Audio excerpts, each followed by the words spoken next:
Support for Building Minnesota comes from the Minnesota chapter of the American Institute for Architects. For more information, go to aia-mn.org.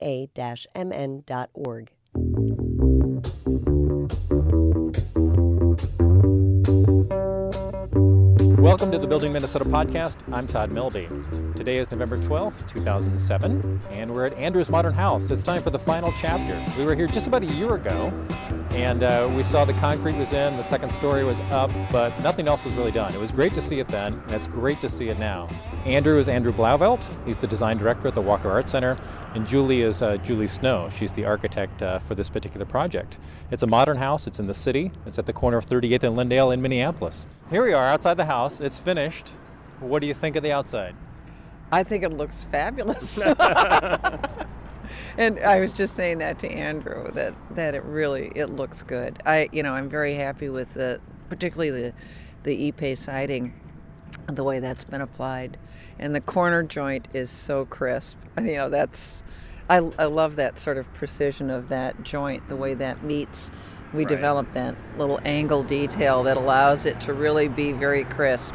So even if those boards move, which they're likely to do, you'll still have a very precise edge there because you've got that metal corner piece in it. Obviously, the contrast between the warmth of that wood and then the sort of rough textured concrete, they need that dialogue. Yeah. And if it goes gray, maybe it's not so rich a dialogue. Yeah, the conversation gets a little bit more dead. Because it would go gray to match the concrete, ironically. It would look like that. So it would become this huge monolithic thing, which could be kind of interesting, but I definitely like the contrast right now. So it's up to us to maintain it. So we're figuring that out. How it goes.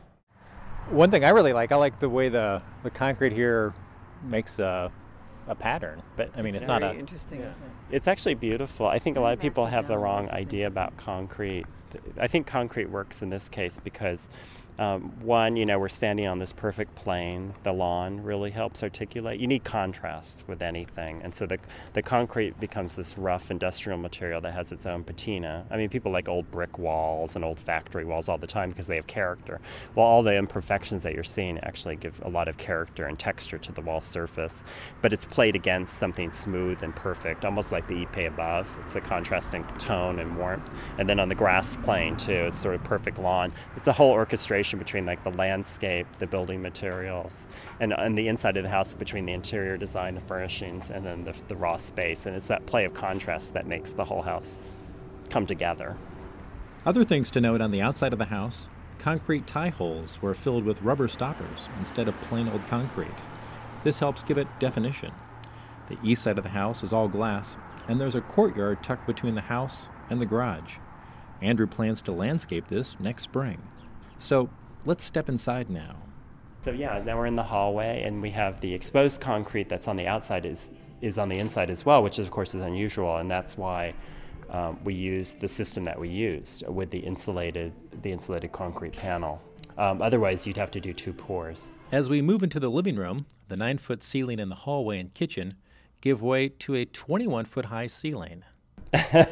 So it really dramatically opens up. We've got framing the trees. Now the leaves are off the trees now, off the walnut, but of course in the summer you have the honey locust and the tree behind here, this layer of trees, this tree over here. So it's very oddly park-like in a way that you wouldn't expect, because our most of the neighborhood's erased by the garage that's in front of us in the courtyard, so you don't see that as much. And there's just beautiful sun coming here from the south up against the concrete wall here. Yeah, it's really a beautiful light source. The whole thing is a giant light box, actually, kind of filters the light. Obviously the staircase is solid walnut. And then we head up the stairs to the second level. One notable feature here: the stairway has no header. So what do you think now, Andrew? Oh, I think Do you think we need... Oh no, I'm glad the slot isn't, the header isn't there down there to tie the wall back together. Which doesn't mean that it's unsound. It just required different engineering. Yeah, we just put some steel in. Yeah. The intensity of this passage, I think, is really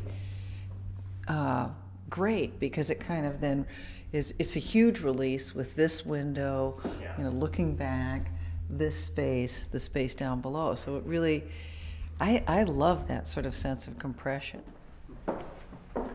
Okay, so we're walking back behind the bedroom to what's now an office. Yes. Used to be the walk-in closet and laundry. Now it's the laundry and office. So when we got this little skinny window, it's a 2 foot by 10 foot window that looks north, and it just frames all the trees along there. And when that went in, we decided, oh, this can't be a closet. It doesn't make any sense. It's too nice for that. So we're kind of converting it into kind of a makeshift office for ourselves. But actually, in a sense, it makes the house into a 3-bedroom house. Exactly. I mean, that's the whole idea of having a modern house in this urban environment. You know, we wanted to live in the city, so we were lucky enough to find an empty lot. But the condition is so different than what you'd expect from a modern house. Maybe not so much in Europe, but here to plant a modern house back in this like historic neighborhood is a real kind of feat. And so that's what I find interesting about it too. It's a different kind of context. And then how do you deal with a lot of glass? How do you like create a sense of privacy yet publicness, because we wanted to have it both ways. I think that was the trick. We wanted to have both the public statement about modern architecture in Minnesota, so that's why the corner lot, and that's why in the city on such a prominent cross street. But then on the other hand, you know, as homeowners, it's just you want more of a sense of seclusion and privacy. So we're trying to do both. You've been listening to an interview with Andrew Blauveldt and Julie Snow. Andrew's the owner of the Modern House at 38th and Lindale in Minneapolis, and Julie Snow's the architect. For the Building Minnesota podcast, I'm Todd Melby. Read the Building Minnesota blog. It's available at buildingminnesota.blogspot.com. That's the Building Minnesota blog at buildingminnesota.blogspot.com.